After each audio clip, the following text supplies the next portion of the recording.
ഇന്ന് നമുക്ക് കാടമുട്ട ബിരിയാണി ഉണ്ടാക്കാം. ചോറും 3 കൂട്ടം കറിയും ഒക്കെ ഉണ്ടാക്കാൻ എന്നും ഒരു മൂടുണ്ടാവണമെന്നില്ലല്ലോ. അപ്പോൾ തട്ടിക്കൂട്ടി ഉണ്ടാക്കാൻ പറ്റിയൊരു ഐറ്റമാണ് കേട്ടോ. വേഗം പണിയും കഴിയും. അതിനായിട്ട് കാടമുട്ട പുഴുങ്ങിയത് 2ആയിട്ട് കീറിയത്, കുറച്ച് ചെറിയ ഉള്ളി, ഇഞ്ചി, പച്ചമുളക്, വെളുത്തുള്ളി ഇവയെല്ലാം ചെറുതായിട്ട് അരിഞ്ഞതുമാണ് എടുത്തിരിക്കുന്നത് കേട്ടോ.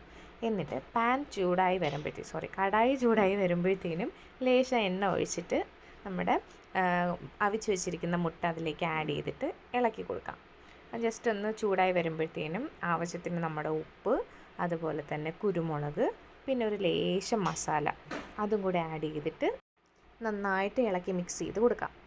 പൊടികളുടെ പച്ചമണം മാറുന്നത് വരെ നന്നായിട്ടൊന്ന് ഇളക്കി കൊടുക്കാം. എന്നിട്ട് നമ്മൾ നേരത്തെ അരിഞ്ഞു വെച്ചിരിക്കുന്ന ഇഞ്ചി ആഡ് ചെയ്ത് കൊടുത്ത്, പിന്നെ പച്ചമുളക് വെളുത്തുള്ളി ആഡ് ചെയ്ത് കൊടുത്തിട്ട് പിന്നെ പച്ചമുളകും കൂടി ആഡ് ചെയ്ത് നന്നായിട്ടൊന്ന് ഇളക്കി മിക്സ് ചെയ്ത് കൊടുക്കാം.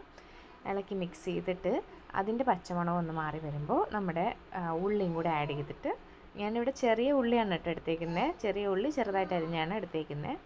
അതും കൂടെ ആഡ് ചെയ്തിട്ട് നന്നായിട്ട് മിക്സ് ചെയ്ത് കൊടുക്കാം. ഇവിടെ ഈ പതഞ്ഞ് വന്നിരിക്കുന്നത് വേറൊന്നും കൊണ്ടല്ല, നമ്മുടെ മുട്ടയുടെ ആ മഞ്ഞക്കരുവില്ലേ, ആ മഞ്ഞക്കരുവിൻ്റെ ഇതുകൊണ്ടാണ് ഇത് പതഞ്ഞ് വന്നിരിക്കുന്നത് കേട്ടോ.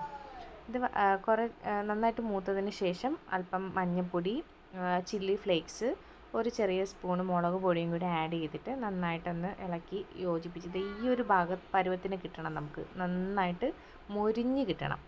എന്നിട്ട് നമ്മൾ വേവിച്ച് വെച്ചിരിക്കുന്ന ചോറും അതുപോലെ അതിലോട്ട് ആഡ് ചെയ്തിട്ട് നന്നായിട്ടൊന്ന് മിക്സ് ചെയ്ത് ഇളക്കി എടുക്കുമ്പോഴത്തേനും നമ്മുടെ പണി കഴിഞ്ഞു. നമുക്ക് വേറെ പണി ആയിട്ടൊന്നുമില്ല.